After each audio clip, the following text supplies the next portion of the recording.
오늘 우리에게 주시는 하나님의 말씀은 마태복음 18장 21절부터 22절까지입니다.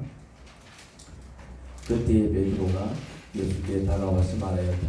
주님, 내 형제가 나에게 자꾸 죄를 지으면 내가 몇 번이나 용서하여 주어야 합니까? 7번까지 하여야 합니까? 예수께서 대답하셨다.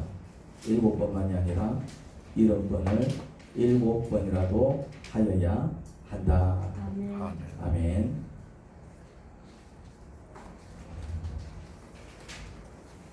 베드로가 예수님께 이런 질문을 합니다. 21절입니다.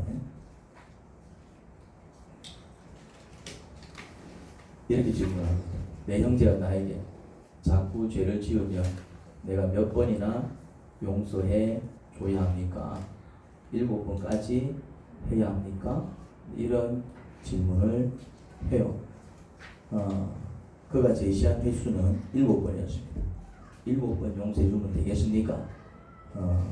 이 7번은 어떤 의미를 가질까요? 혹시 여러분 3세번이라는 말을 들어본 적 있습니까? 사실 같은 잘못에 대해서 3번 용서해 주는 것도 절대 쉽지 않습니다. 한 번 용서도 힘들어서 잘못할 때마다 소리치는 사람도 많은데 같은 잘못에 대해서 3번을 용서한다? 정말 대단한 거죠. 우리는 그런 사람을 대단히 인내심이 좋은 것으로 평가를 합니다. 그런데 베드로는 예수님께 몇 번 제의합니까? 7번을 제의했습니다. 7번 용서해주면 되겠습니까? 라고 했습니다. 한 번도 못하는 사람이 수두룩하고요. 3번 용서해줘도 무척 대단하다는 소리를 듣는데 7번 용서를 제의했으니 나름대로 내가 그래도 예수님 제자인데 그 정도는 해야 하지 않겠습니까? 뭐 아마 그런 마음이었을 겁니다. 그러니 그렇게 말을 하면 베드로는 예수님께 칭찬 들을 줄 알았을 겁니다. 야, 한 번도 못하는 사람이 수두룩한데 3번 해줘도 사실 대단한 일인데 너는 7번 용서해 주겠다고? 역시 내 수제자구나. 뭐 그런 칭찬을 기대했을지 모릅니다. 그러니까 이 7번은 겨우 하는 7번이 아니라 어떤 7번이라고요? 아주 인심을 써 7번. 같은 잘못에 대해서 사실 뭐 한 번 용서해 주는 것도 쉽지 않은데 3번 해주는 것도 얼마나 대단한 일입니까? 그런데 거기에 4번을 던져서 몇 번 용서해 준다고요? 7번. 7번. 그런데 예수님께서 칭찬은커녕 핵폭탄급 말씀을 주셨습니다. 뭐라고 대답하셨습니까? 7번만이 아니라 70번을 7번이라도 하여야 한다. 그러면은 계산을 한번 해봅시다. 70번에 7번이면은 이거 몇 번입니까? 곱하기거든요. 70 곱하기 7이거든요. 그러면은 70번에 7번이면은 그 수가 몇 번입니까? 몇 번이요? 500번. 400번, 77이 49에 공을 붙이면 490번이죠. 그런데 이 490번은 물리적인 숫자가 아닙니다. 그러면은 490번 용서해주고 491번부터는 뭐 정제도 된다. 이런 이야기일까요? 한번 생각해 봅시다. 한 번 용서해 준 것은 내가 기억할 수 있습니다. 야, 저번에 내 용서해 줬잖아. 기억할 수 있을 겁니다. 3번은 기억할 수 있을 겁니다. 야, 이거 3번째다. 이 벌써 3번째다. 다음에는 이제 용서 안 한다. 3번까지는 어떻게 기억을 합니다. 내가 볼 때 7번도 아마 그 횟수 기억할 수 있을 것 같아요.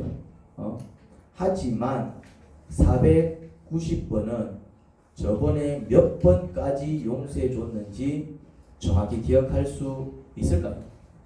야, 이 가만있어 봐. 내가 저번에 용서해 준 게 270번이었나? 271번이었나? 이게 이제 힘들어집니다. 야, 이게 이번이 271번째인가? 하도 이게 용서를 많이 해가지고 이제 이게 막 헷갈리는 거. 헷갈려. 수를 이제 이게 그러니 490번 용서해 주라는 말씀은 용서해 준 횟수를 세서 그만큼 용서해 주라는 말씀이 아니고 스스로 잘못을 인정하고 용서를 구할 때마다 매번 용서해 주라는 뜻입니다. 그러니까 이 490번은 횟수를 얘기하는 게 아니라 한번 해보십시오. 횟수를 세다 보면 헷갈릴 겁니다. 내가 저번에 400번 용서해 줬나 300번 용서해 줬나 헷갈릴 겁니다. 결국 이 490번은 어떤 용서라고요? 그냥 그 사람이 이렇게 잘못을 인정하고 용서를 구할 때마다 어떻게 해주라고요? 용서해 주라는 것입니다. 이 용서와 비슷한 것이 관용입니다. 관용. 용서와 관용이 이제 비슷한 말이죠. 굳이 차이를 논하라면 뭐 비슷하게 쓸 수 있는 말이지만은 굳이 차이를 한번 보라 그러면은 용서는 잘못을 인정하고 용서를 구할 때 해주는 것이고 내가 용서해 줄게 미안해요 그래서 내가 용서해 줄게 자기 잘못을 인정하고 이렇게 이제 용서를 구할 때 알았어 내가 용서해 줄게 이제 그런 경우 이제 용서라는 말을 쓰고 관용은 잘못을 인정하고 용서를 구하지 않더라도 상대의 잘못을 보아넘기는 마음이죠. 지 나름대로 이유가 있겠거니 그러면서 잘못한 행동이지만은 막 그걸로 문제 삼고 이 왜 그래 막 따지는 게 아니라 아유 집단에 또 나름대로 이유가 안 있었겠나 그러면서 그 상대의 잘못을 어떻게 넘기는 마음 그냥 보아 넘기는 마음. 그러니 관용은 용서보다는 좀 더 큰 개념인 것 같아요. 아무튼 용서든 관용이든 상대의 잘못을 보아 넘기는 것입니다. 상대의 잘못을 그 잘못을 가지고 왜 이랬냐 저랬냐 뒤에 가갖고 그 인간 희한하더라 막 이렇게 막 물고 늘어지는 게 아니라 어떻게 한다고요?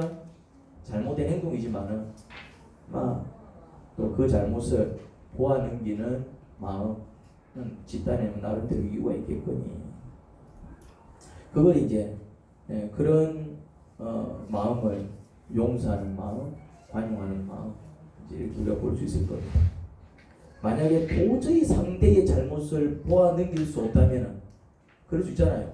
도저히 이제 저거를 그냥 보고 넘길 수가 없는 경우가 있어요. 그런 경우에는 용서든 관용이든 다 불가능하겠죠. 상대의 잘못을 보아 넘기는 것. 이걸 뭐라고 하죠? 상대의 잘못을 보아 넘긴다. 이거를 성경에서는 다른 말로 뭐라고 할까요? 베드로전서 4장 8절에 보면 이런 말 나와 있습니다. 무엇보다도 먼저 서로 뜨겁게 사랑하십시오. 자, 사랑은 뭐라고요?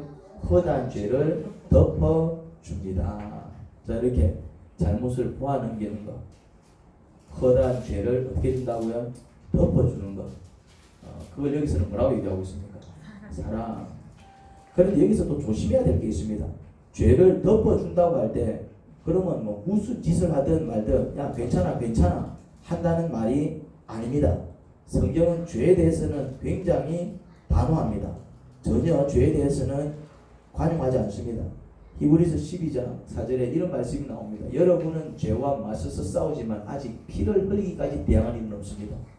이 말은 무슨 말이냐면은 죄와는 피 흘릴 때까지 싸워야 된다 이 말입니다. 자, 피를 흘리면 사람이 어떻게 됩니까? 죽어요. 죽으면 죽었지 죄를 지어서는 안 됩니다. 그런 얘기인 것입니다. 성경은 죄를 뭐 지어도 되고 안 지어도 되고 그렇게 얘기하지 않습니다. 굉장히 죄에 대해서 단호하게 얘기합니다. 죄는 어떤 대상이라고요? 우리가 피를 흘리면서까지 대항해야 될 대상이 바로 죄인 것입니다. 그러니까 죄는 지으면 안 되는 것이죠. 성경은 이렇게 죄에 대해서 아주 단호한 자세를 가르칩니다. 뭐 살다 보면 사람이 뭐 죄를 지을 수도 있지 뭐 그거 뭐라 그러면 안 된다 이 말이죠. 죄다 싶으면 어떻게 된다고요? 이게 죄구나 그렇게 깨달았으면 어떻게 된다고요? 그 죄와는 피 흘리기까지 싸워야 된다 이 말입니다. 그 죄를 짓지 않기 위해서 그런 자세를 가르칩니다. 그러면은 그런 자세를 가르치는 성경이 죄를 덮어준다. 사랑은 허다한 죄를 덮어주니라고 이렇게 얘기하잖아요. 그러면 뭔 말이야 그럼? 죄를 뭉개라는 얘기고 싸우라는 얘기가 덮어주라는 얘기가. 이 말은 이 말입니다. 죄를 덮어주라는 얘기는 죄를 지어도 된다 이 말이 아니라 무슨 말이냐면은 죄를 지은 자를 불쌍히 여기고 그 사람 입장에서 이해해 주라는 말씀입니다. 결국 이 사랑은 허다한 죄를 덮느니라 할 때는 결국 누구를 용서하는 마음입니까?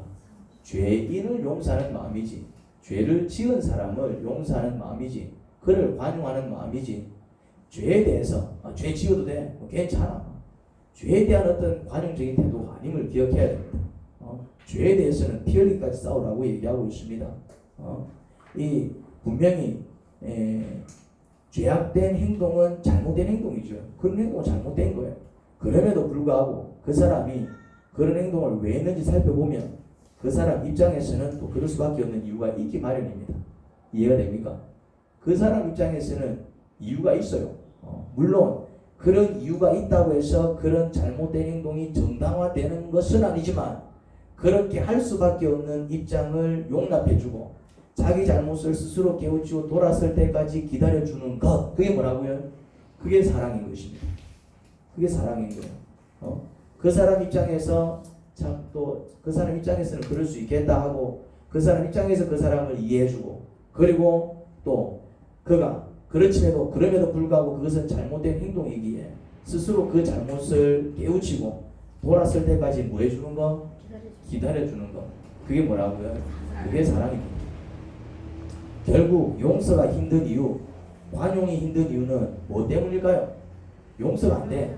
관용이 안 됩니다. 왜 그럴까요? 사랑하지 못했습니다. 사랑하지 못해서. 그런데 우리가 이런 현상을 우리 주변에서 자주 목격합니다.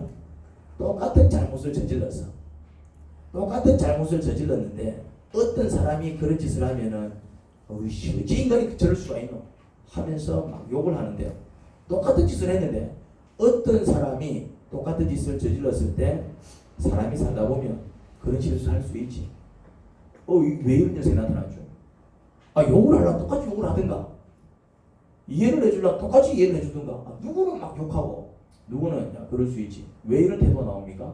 왜 다른 태도가 나오지요? 그렇죠. 이런 현상은 딸과 며느리에서 나타나요. 똑같은 짓을 며느리가 하면은 혼을 냅니다. 님 집에서 뭐 배워왔노? 똑같은 짓을 딸이 하면은 그럴 수도 있지. 너 시어머니 참 희한하네. 무슨 말인지 이해됩니까? 왜 그렇죠?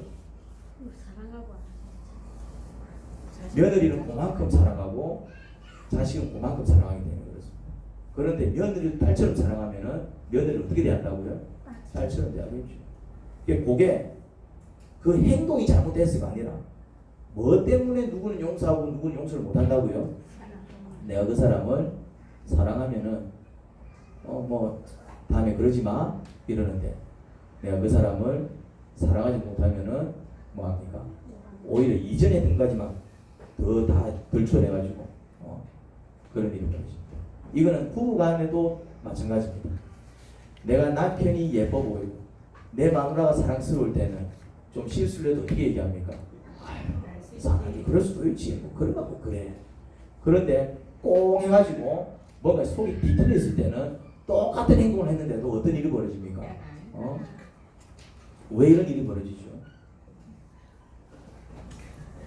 이 용서가 힘든 이유, 관용이 힘든 이유는 죄질이 약해서가 아닙니다. 아주 쳐 죽일 짓을 해가지고 용서가 안 되고 쳐 죽일 짓을 해서 관용이 안 되는 게 아닙니다. 반대로 정말 사소한 잘못을 해도 때로는 용서가 안 될 때가 있고 때로는 정말 누가 봐도 별것 아닌데도 발끈 화를 낼 때가 있습니다. 그러면은 용서가 힘들고 관용이 힘든 이유는 죄질이 약해서. 물론 그런 이유도 없지 않게는 있겠지만 사실은 그게 근본적인 이유는 아니고요. 뭐 때문이라고요? 사랑하지 않아서 그렇습니다. 사랑하지. 제가 어떤 글을 하나 봤는데 사형수와 관련된 글이었습니다. 사형수와 관련된. 사형수가 되었다는 얘기는 그 사람은 무슨 짓을 저질렀다는 얘기입니까? 그간 무단 짓을 했다는 얘기입니다. 사형수는 아무나 사형수가 되는 게 아니잖아요. 사형수가 됐다는 얘기는 정말 못쓸 짓을 했다는 얘기입니다. 사람을 죽였거나 죽여도 막 실수로 죽인 게 아니라 아주 악랄하게 죽였거나 뭔가 이게 도저히 용서가 안 되는 사람. 저 인간은 살려두면 더 큰 문제가 된다. 사형이라는 판결을 아무한테나 내리는 게 아니잖아요. 그런데 사형을 받았을 정도면은 모든 국민들이 백성들이 하나같이 야 저건 인간도 아니다 그렇게 욕하는 사람일 겁니다. 그렇죠? 그런 사람이 사형수가 되는 거예요. 그런데 그 사형수가 사형 언도를 보고 사형수는 감옥 안에서도 사실 좀 특별한 대우를 받습니다. 무슨 말인지 이해됩니까? 사형수는 이렇게 이제 그런데 모든 사람들은 저 인간은 죽어마땅하다 그렇게 손가락질을 하는데 딱 한 사람만이 그 사람을 용서하더라고요. 누굴까요? 그 글에서는 그거는 이제 실화였는데 엄마였어. 어머니가 딱 깜빵 옆에다가 쪽방을 하나 얻어가지고 이제 우리 아이 곧 죽을 텐데 그러면서 이제 그 옥바라지라 그러죠. 옥바라지를 하더라. 그리고 이제 그 아이 때문에 이제 국민이 이제 분노를 하고 이제 또 실제적으로 이제 피해를 입은 사람들은 또 얼마나 큰 상처와 아픔 가지고 있습니까? 일일이 한 사람 한 사람 다 찾아다니면서 그 엄마가 무슨 잘못했다. 손에 뭐가 되도록 비비고 내가 어떻게든 가겠다. 결국 그 엄마의 어떤 그 사랑이 이렇게 소문이 나가지고 결국 이제 그 사형수가 사면을 받는 그런 이야기예요. 그 안타깝게도 이제 그분이 스님이 되셨어요. 불교 안에서 이제. 그러니 그 어떤 우연히 제가 그런 걸 봤는데 그 중요한 거는 뭐냐면 모든 사람들은 다 쳐죽일 놈 그럴 때 왜 그 엄마만큼은 대신 아이를 위해서 사죄를 빌었을까요? 그 엄마만큼은 그 사람을 용서했다는 뜻이잖아요. 왜 그랬을까요? 사랑이기 사랑이기 때문에. 죄지라고 상관이 없어요. 내가 그 사람을 사랑하면은 그 사람이 정말 사형수임에도 뭐 할 수 있다고요?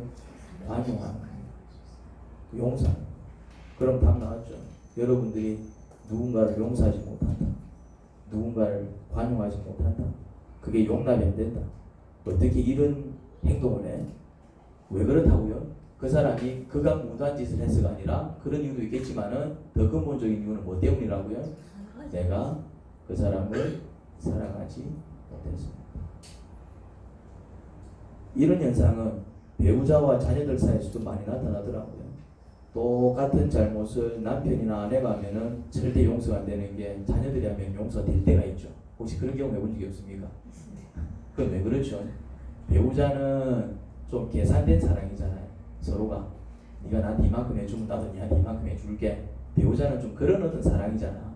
근데 부모와 자식의 사랑은 어떤 사랑입니까? 내리 사랑이라고. 내리 사랑이라고. 그래서 같은 잘못을 남편이 하면은 용서가 안 되는데 이상하게 자식이 하면은 용서될 때가 있죠.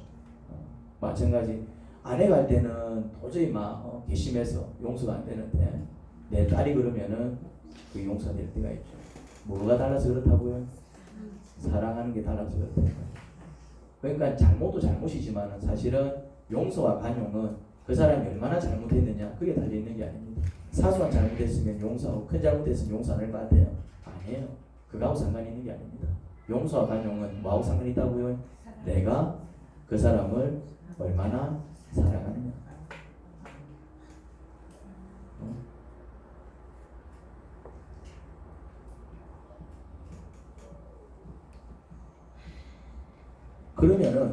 그러면은 용서하기 힘든 사람, 관용하기 힘든 사람을 그럼 막 억지로 용서하고 관용해야 될까요? 만약 그런 사람을 평생 안 보고 살 수 있으면은 굳이 억지로 용서하거나 관용하지 않아도 됩니다. 안 보면 그뿐이니까요. 그런데 그게 불가능한 사람, 어떻게든 얼굴을 마주하고 살 사람은 반드시 용서하거나 관용해야 됩니다. 이게. 그러면 이제 또 용서될 때도 있고 안 될 때가 있는데 뭐 될 때는 하지만은 안 될 때는 막 안 되는데도 막 억지로 해야 되느냐? 또 우리가 뭐 그래 그럴 수 있지. 관용이 될 때가 있지만은 때로는 야 어떻게 인간이 저래? 그래 관용이 안 될 때가 있잖아요. 그럼 안 되는데 막 억지로 막 이게 또 억지로라도 해야 되느냐? 안 볼 사람이면 안 해도 돼요. 안 볼 사람이면은 뭐 안 보면은 뭐 그뿐이니까. 근데 안 볼 수 없는 얼굴이라면은 반드시 용서하고 관용해야 합니다. 왜 그럴까요? 용서하지 못한다 혹은 관용하지 못한다는 말은 다르게 말하면 이런 말일 겁니다. 미워한다는 말. 나는 그 사람이 용서가 안 돼. 이건 다른 말은 무슨 말입니까? 그 인간 미워 죽겠다 얘기인 겁니다. 나는 관용을 못하겠어. 도저히 관용이 안 돼. 그게 어떻게 그럴 수가 있어? 이거 무슨 말입니까? 미워 죽겠다 이 말입니다. 자, 미움이 지속되면은 반드시 마음에 분노가 생깁니다. 미움이 지속되면 반드시 뭐가 생긴다고요? 분노가 생깁니다. 그런데 이 분노를 다른 말로 뭐라고 합니까? 분노. 분을 내지 마라. 다른 말로 뭐라 합니까? 이 분을. 화라 그럽니다. 화내지 마라. 화내지 마라. 이 화를 한자로 뭐로 쓰는지 아십니까? 불화자를 씁니다. 여러분 혹시 불에 데워 본 적 있습니까? 불에 데우면 어떻습니까? 이제 화상을 입죠. 이 분노를 화라고 부르는 이유가 있습니다. 이 분노가 생기면은 가슴이 탑니다. 가슴이 탄다고. 이 분노가 있으면 가슴이 타요. 그걸 뭐라고 합니까? 이 가슴이 타는 병. 이 분노 때문에 가슴이 타는 병을 뭐라고 합니까? 화병은 실제로 존재하는 병입니다. 이미 이제 의학계에서도 화병을 병으로 이제 지정을 하고 있습니다. 맞죠? 예비 의사님. 이 화병을 거의 학계에서도 이제 화병을 이렇게 이제 그런 정신 어떤 병으로 이렇게 그렇게 보고 있습니다. 그런 논문들이 많이 나와요. 나는 많이는 아니지만 TV를 통해서 몇 번 봤습니다. 학계에서도 화병을 이제 그냥 관용적인 표현이 아니라 정말 어떤 의학적인 질병으로 이렇게 보는 그런 논문들이 나오더라고요. 실제로 맞거든요. 그게. 용서하거나 관용하지 않으면 미운 사람 볼 때마다 어떻게 된다고요? 용서하거나 관용하지 않으면 그 미운 사람 얼굴 볼 때마다 어떤 일이 벌어진다고요? 가슴이 탑니다. 가슴. 만약에 남편이 밉다. 어떤 이유로. 그러면 남편 볼 때마다 어떤 일이 벌어진다고요? 가슴이 타는 거예요.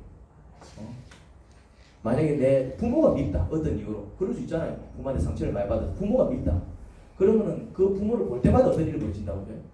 가슴이 타는 거예요. 그게 이제 화병인 것입니다. 안 보면 되는데 배우자는 안 볼 수도 없어요. 안 보면 되는데 부모는 안 볼 수도 없는 거예요. 안 보면 되겠지만은 안 볼 수가 없으면 계속 보는 거 아니겠습니까? 이 화병이 심해지면 가슴에 한이 맺히는 거. 가슴에 한이 맺히는 거. 여러분 사실 용서해 주는 것은 혹은 관용해 주는 것은 나에게 잘못한 자를 위해서 하는 게 아닙니다. 생각을 이렇게 하기 때문에 용서 있는 거예요. 용서해 준다 그러잖아요. 용서해 준다. 근데 용서해 주는 건 용서해 주는 게 아닙니다. 용서하는 거지. 관용해 주는 게 아니라 사실은 그 사람을 위해서 내가 막 무슨 손해를 마다하고 니를 용서해 줄게. 뭔가 이제 그 사람을 위해서 내가 선심 쓰듯이 용서해 줄게. 그런 개념이 아닙니다. 용서를 하든 관용을 하든 그것은 누구를 위해서 하는 거라고요? 나를 위해서 하는 거예요. 사실은. 나를 위해서 하는 겁니다. 잘못한 사람은 반드시 자기 잘못에 대한 대가를 치르게 돼 있습니다. 내가 용서해 준다고 해서 그를 관용한다고 해서 그 사람이 자기 잘못에 대한 대가 지불해서 완전히 자유해지는 게 아닙니다. 잘못한 사람은 반드시 자기 잘못에 대한 벌을 받게 되어 있습니다. 내가 용서를 해주든 용서를 안 해주든 그하고 상관이 없어요. 자기 잘못에 대한 인과응보는 반드시 받게 되어 있습니다. 무슨 말인지 이해됩니까? 잘못을 저질렀다. 그게 정말 누가 봐도 잘못한 행동이다. 그러면 그 잘못에 대해서 그 사람은 어떤 형태로든지 간에 벌을 받게 되어 있습니다. 내 용서와 상관이 없이, 내 관용하고 상관없이. 그런데 그 사람의 잘못 때문에 내가 피해를 입었다고 내가 그를 미워하게 되면 그 미움은 분노로 바뀌어 나를 상하게 만듭니다. 상대의 잘못으로 피해를 입은 것도 손해라면 손해인데 그로 인해 내 마음까지 상하게 되면 이게 엄청난 피해인 것입니다. 이해가 됩니까? 나는 평생을 힘들게 살아온 사람 중에 한 사람입니다. 나는 내 인생을 돌아보면은 참 늘 힘들었다. 좀 그런 느낌이 많이 들어요. 인생은 참 내가 43년을 살았는데 내가 43년을 돌아보면은 늘 힘들었다. 내 유아기를 생각하면은 나는 유아기 때 너무 행복해서 이런 느낌이 아니라 나는 유아기 때 너무나도 힘들었다. 이런 느낌이 많이 들어요. 내 하여튼 학창 시절도 그렇고 나는 모든 시간들을 이렇게 살펴보면은 참 나는 힘든 시간을 보냈다. 힘든 시간을 보냈다. 저는 그런 소감을 많이 가져요. 그래서 한 번씩 나는 정말 어느 시절에는 그렇게 행복할 때가 없었어요. 그런 얘기를 들으면 나는 약간씩 충격을 받습니다. 그게 가능해? 나 이런 느낌이에요. 그게 가능해? 한 번씩 그런 얘기를 들으면은 근데 요즘 너무 힘들게 삽니다. 이런 얘기 들으면은 나는 충격을 받아요. 그게 가능해? 왜냐하면 나는 한순간도 너무 행복해 이런 시간보다는 힘들다. 힘들지만 살아내야 된다. 힘들다. 힘들지만 살아내야 된다. 저는 늘 그렇게 살아왔기 때문에 그래서 난 다들 그렇게 사는 줄 알았어요. 그래서 근데 또 그렇게 사시는 분들이 있어. 한평생을 힘들지만 참고 사시는 분들이 있더라고요. 근데 그런 분들만 있는 게 아니고 그렇지 않은 사람들도 의외로 많은 사실에 제가 충격을 받았어요. 모든 사람들이 그런 건 아니네. 나는 다 그렇게 살겠거냐고 참고 살았는데 아닌 사람도 있지만 있더라고요. 내처럼 또 그렇게 막 힘들게 사시는 분들도 있지만은 또 아닌 분들도 있더라고. 그 얘기를 듣는 순간 그러면 나에게 문제가 있다라는 얘기인데 좀 그런 느낌을 받게 되었습니다. 그래서 내가 연구를 좀 했습니다. 연구를 해야 될까 이거. 나를 포함해서 그렇게 잘못한 것이 많지 않은 것 같은데 물론 잘못한 게 많아서 자기 잘못으로 인해서 고달프게 사는 거는 그거는 이유가 분명하잖아요. 그렇죠? 자기 잘못으로 인해서. 그런데 뭐 잘못을 안 한 건 아니지만 그렇게 뭐 남들이 볼 때 아주 심각한 그런 문제들을 일으키며 산 건 아닌데 오히려 나름대로 바르게 살려고 착실하게 살려고 애를 쓴 것 같은데 그럼에도 불구하고 힘들게 살아가는 사람들이 공통점이 있더만. 내가 이제 그 공통점을 발견한 거예요. 이제. 그게 뭔지 아십니까? 그들만의 공통점.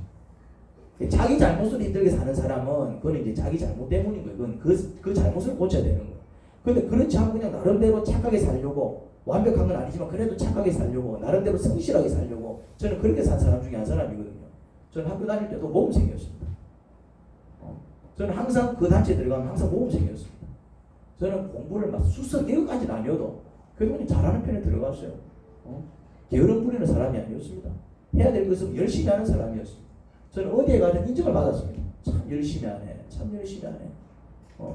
저는 어디에서든지 그런 소리 들었어요. 어디에서든지. 그 말은 무슨 말입니까? 나는 내 나름대로 열심히 착실하게 살았다는 뜻입니다. 어쨌거나 안 좋은 소리 안 들으려고. 그럼에도 불구하고 이 어떤 사람들이 이제 많이 힘들었어요. 그러니까 나는 착실하게 살아가니까 열심히 살아야 되니까 그래서 이제 힘든 줄 알았어요. 그런데 이제 아닌 사람도 있다는 사실을 내가 충격을 받은 것이죠. 그래서 이제 연구했더니 굳이 자기 잘못이 그렇게 많지 않은데 오히려 착하게 성실히 살아가려고 애를 쓰는데도 불구하고 힘들게 살아가는 사람들의 공통점 그게 뭔지 아십니까? 그 사람들한테는 이런 공통점이 있어요. 절대 용서할 수 없는 사람이 한 사람 이상씩 있는 거예요. 어떤 사람이 한 사람 이상씩 있다고요? 절대 용서할 수 없는 사람이 한 사람 이상씩 있는 거예요. 절대 용서할 수 없는 사람이 많으면 많을수록 어떻다고요? 그 사람은 더 열심히 사는데 더 착실히 사는데도 불구하고 어떤 일이 벌어진다고요? 그 삶이 계속 힘든 거예요. 그 말은 무슨 말일까요? 제게도 절대 용서할 수 없는 사람이 있다는 말이죠. 몇 명 있을까요?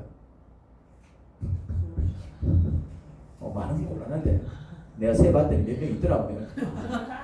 그런데 저는 그것을 내색만 하지 않으면 되는 줄 알았어요.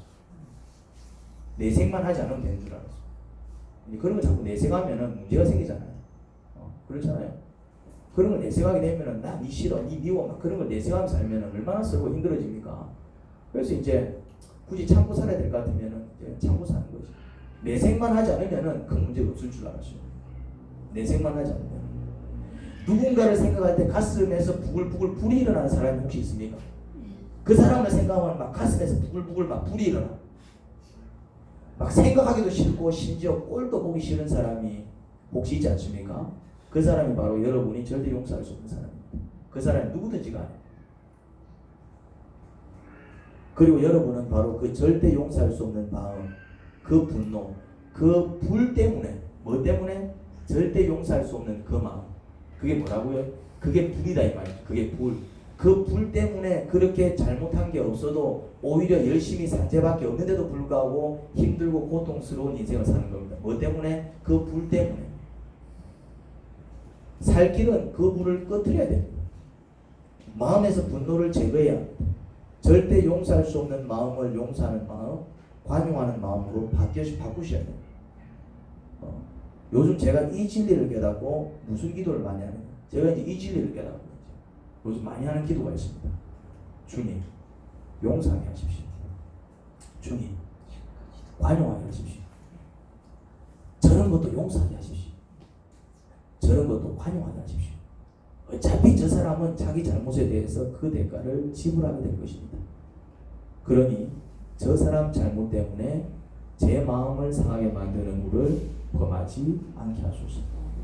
제가 이런 기도를 정말 자주 많이 합니다. 한 번 하는 게 아니고 언제마다 내가 이제 뭔가 탁 관용하기 힘들 때, 내가 탁 용서하기 힘들 때, 내 감정을 내가 느끼잖아요. 그때 이제 바로 뭐부터 한다고요? 이제 이런 기도를 하는 거예요. 제가 이 기도를 시작하면서 이전에 누리지 못한 자유와 평안을 누리기 시작했습니다. 아멘. 그걸 가리니까 깨달아가지고 그거 얘기해주는 사람이 없어요. 아마 얘기는 많이 해줬겠죠. 내가 깨닫지 못해가지고. 이전에는 제가 어느 정도 관용을 못했냐면은 제 자신도 관용하지 못하고, 저는 제 자신도 관용하지 못했어요. 내가 가장 미워했던 사람이 누군지 아십니까? 내가 한 사람만 얘기하게, 다른 사람 내가 얘기 안 할 거고, 다른 사람 얘기는 시험 들 수 있으니까 얘기해도 시험 안 들 수 있는 사람은 얘기했어요. 제가 가장 미워했던 사람이 바로 제 자신이었습니다. 내가 가장 미워했던 사람. 그러니까 이제 제가 제 자신을 대할 때 항상 어떤 태도를 대하느냐면은, 왜 나는 그걸 못하지? 바보도 아니고 내 자신을 용납하지 못하는 거예요. 그러니까 내 자신을 용납하지 못하니까 어떤 이지가 사는 겁니까? 아니, 그걸 해내기 위해서. 특히 만약에 그게 잘 안 되는 일일수록 난 어떤 일이 벌어집니까? 더 나를 이제 등신다, 쪼다다, 남들 다 하는 거 얘기는 못하지. 그게 뭐 하는 태도입니까? 내 자신을 사랑하지 못하는 태도죠.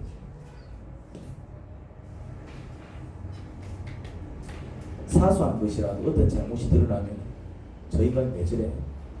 그런 생각이 먼저 제 속에 가득 찼습니다. 이게 뭐라고요? 이게 이제 관용하지 못하는, 저 인간 왜 저래? 아니 이걸 이렇게 하면 되는 걸 가지고 꼭 저렇게 해야 돼? 이제 이게 그때는 제가 그렇게 잘못한 게 없어도 인생 자체가 괴롭고 무겁습니다. 내가 잘못한 게 없잖아요. 뭘 못하는 게 잘못은 아니잖아. 예를 들어서 피아노를 친다. 못 칠 수도 있잖아요. 잘못한 건 아니잖아. 못 치니까 열심히 치는 거는 칭찬해줘야 될 일이지. 그런데 나는 이게 못 친다고 이제 니는 남들 잘 치고 왜 못 치는데? 내 자신을 미워하는 것이. 그 다음에 또 어떤 사람이 뭔가를 하는데 잘할 수도 있고 못할 수도 있잖아 이제. 그런데 이제 그 행동이 이제 내가 용납이 안 되는. 만약에 어떤 사람이 심각한 문제를 저지를 수도 있어. 그렇지만 그 사람이 심각한 문제를 저지르면 그 문제에 대해서 응당 그 잘못에 대한 대가는 누가 치르게 될 겁니까? 그 사람이 치르게 돼 있습니다. 마시지 말라는 술을 너무 많이 마시면 무시 됩니까? 지 몸뚱이 지가 상하는 거지 내 몸이 상하는 게 아니잖아요. 하지 말라는 짓 막 하게 되면은 지가 이제 뭐 병을 얻든지 아니면은 뭐 어떤 사고를 당하든지 괴로움을 당하는 것이지, 지가 잘못하는데 그 일 때문에 내가 뭐 나쁜 일을 겪는 건 아니잖아요. 그런데 그 행동을 내가 용납을 못해갖고 인간은 어떻게 저러지? 사람의 말이 한두 번이지. 잘못은 그 사람이 하고 있는데, 그래서 그 사람은 그 사람의 잘못 대가를 치르게 될 텐데 나는 뭐 하고 있다고요? 나는 그게 용납이 안 돼가지고, 그게 관용이 안 돼가지고,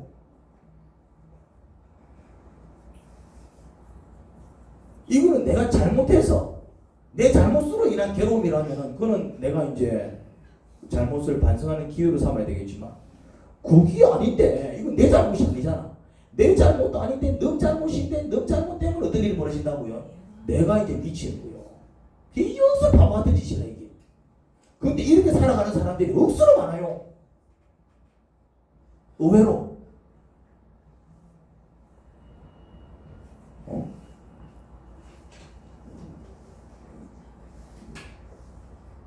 그런데 이제 용서와 관용을 위한 기도를 하고 나면서부터 적어도 다른 사람의 실수와 잘못 때문에 내 마음이 상하고 괴로워하는 일이 팍 줄어들더라고요. 야, 그 신기하네 그게. 자기 잘못과 실수 때문에 겪는 고통은 회개할 때 사라집니다. 이해가 됩니까? 자기 잘못, 자기 어떤 실수에 대해서는 그것을 스스로 자백하고 회개할 때 이제 그 문제가 해결이 되고 그 문제로 인한 저주가 떠나갑니다. 하지만 다른 사람의 잘못과 실수 때문에 겪는 고통과 아픔은 그 사람을 용서하거나 관용할 때 사라집니다. 제가 이 경험을 통해서 그리스도인의 정의를 좀 다르게 내리기 시작했습니다. 이전에는 그리스도인은 자신의 잘못을 발견하는 족족 자복하고 회개하는 사람, 제가 이렇게 정의를 내렸습니다. 그런데 이 진리를 깨닫고 한 가지를 더 추가했습니다. 그리스도인은 자신의 잘못에 대해서는 자복하고 회개하는 사람, 타인의 허물에 대해서는 용서하고 관용하는 사람. 그래야 진정한 자유를 얻더라고요. 여러분 자신의 죄악을 회개하지 않고 그 죄악에 머물러 있어도 무척 저주로운 인생을 살 수밖에 없습니다. 죄악을 회개하지 않고 그 죄악에 머물러 있으면은 저주 속에서 살아갈 수밖에 없습니다. 그런데 타인의 허물을 용서하고 관용하지 못해도 내가 그렇게 잘못한 게 없어도 그 미움과 분노로 인해서 고통과 괴로움에서 벗어나기 어렵습니다. 본인은 그렇게 잘못한 게 없어도 주변 사람으로 인해서 고통 속에서 사는 사람은 용서와 관용을 배워야 됩니다. 안 그러면은 딱히 자기가 잘못한 게 없어도 주변 사람의 그 실수와 잘못 때문에 내까지 죽어나는 것입니다. 이런 사람이 있죠. 나는 그렇게 잘못한 게 없는데 참 사람을 잘못 만나갖고 남편을 잘못 만나갖고 마누라를 잘못 만나갖고 부모를 잘못 만나갖고 애들 잘못 만나갖고 내가 이곳에 살아간다. 이 사람은 자기 잘못 때문에 저주를 받는 게 아닙니다. 뭐 때문에 저주를 받는다고요? 관용과 용서를 못해갖고 너 잘못 때문에 그것까지 내가 다 뒤집어 쓰고 그 미움과 그 분노를 해결하지 못해서 내 스스로 화를 자초한 것입니다. 근데 문제는 뭐냐면은 사실 용서, 관용이 좋은 거라는 사실을 모르는 사람 없지요. 세상에서도 용서해야 됩니다. 관용해야 됩니다. 세상에서도 그래 가르쳐. 불교가도 그 얼마나 얘기 많이 하는지 모릅니다. 그러니까 이제 용서와 관용이 중요하다는 사실은 모든 사람들이 다 아는 것 같아요. 그런데 문제는 뭐냐? 하면 좋은데 이게 안 되는 게 문제지 뭐. 하면 좋은데 이게 안 되는 거야. 용서가 안 되고 관용이 안 돼서 문제지요. 그래서 하나님께서 우리에게 뭘 주시냐면은 우리 스스로 할 수 없으니까 기도의 축복을 주신 것입니다. 하나님 뜻대로 살기 원해서 간절하게 구할 때는 어마어마한 능력이 나타납니다. 할렐루야. 우리의 욕심을 채우기 위해서 기도할 때는 하나님의 능력을 체험하기 어렵습니다. 암만 기도해도 하나님의 능력이 안 나타난다. 그런 경우에는 우리의 욕심을 구하는 기도를 하고 있을 가능성이 높아요. 그런데 하나님의 뜻을 구하기 위해서 기도할 때는 정말 어마어마한 능력이 나타납니다. 그런데 누군가를 용서하고 누군가를 관용하는 것은 하나님의 뜻일까요? 아닐까요? 하나님의 뜻입니다. 그것을 위해서 한번 기도해 보십시오. 도저히 용서할 수 없는 그 사람을 위해서, 도저히 관용할 수 없는 그 사람을 위해서, 그 사람을 위해서가 아니라 내가 미치고 환장을 모르시니까 내 가슴에 활활 타오르는 이 불을 꺼뜨리기 위해서라도 주님 용서할 수 있는 마음, 관용할 수 있는 마음 주옵소서. 그렇게 기도할 때는 뭘 경험한다고요? 진짜 그전에는 용서할 수도 없었고 관용할 수도 없었던 그 사람과 그 모든 사건을 용서하고 풀어버리는 그 일을 경험하는 거예요. 그럼 이건 뭐예요? 기도하기 전에는 도저히 그렇게 못한 것을 기도하니까 그렇게 되니까 그때는 우리가 뭐라고 해석할 수밖에 없습니까? 내 기도를 듣고 하나님께서 내 마음을 만지셨구나. 이렇게 해석할 수밖에 없는 거예요. 기도가 뭐라고? 기도가 대단한 게 아니라 그 기도를 듣는 하나님이 살아계시기 때문에 정말 하나님 뜻에 맞는 그 기도라니까 알았다. 나도 그걸 원한다. 그러니까 주께서 역사하시니까 도저히 할 수 없었던 그 일을 내가 하는 거예요.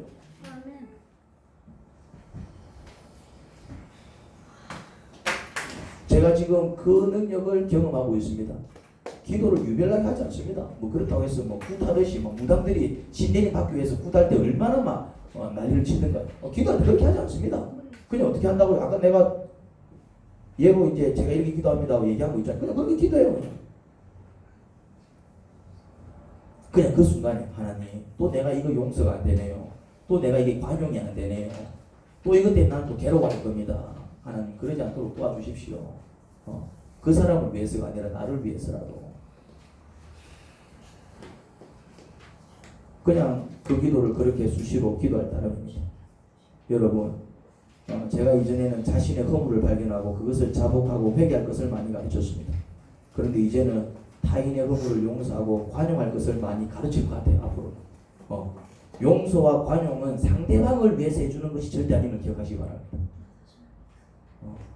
그 사람을 위해서 내가 용서해 줄 게 아닌 게 아니라니까요. 누구를 위해서 하는 거라고요? 나를 위해서. 용서 안 해주고 관용 안 하면 어떤 일이 벌어진다고요? 내 속에 그게 미움이 되고 분노가 되고 내 가슴이 타는 거예요.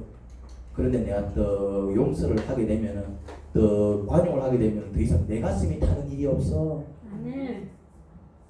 그런데 문제는 우리 스스로 용서가 안 되더라 이 말이죠. 우리 스스로 관용이 안 되더라 이 말이죠. 그때 뭐 한다고요? 하나님이 주신 축복을 누리는 겁니다. 그때 기도하는 거예요.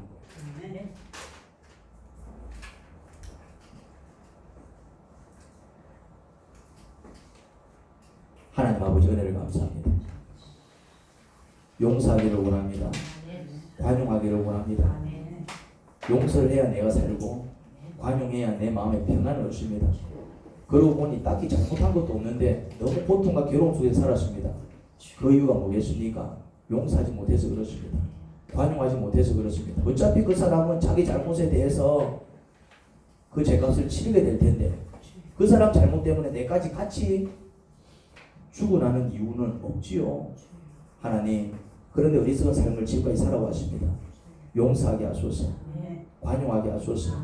오히려 그냥 그 사람을 불쌍히 여기고 기도하게 하시고, 오히려 그 사람이 또 자기 잘못을 스스로 깨닫고 돌아서기를 또 기다려줄 수 있는 그런 하나님의 마음을 우리에게 허락하여 주시옵소서. 예수님 이름으로 기도합니다. 아멘.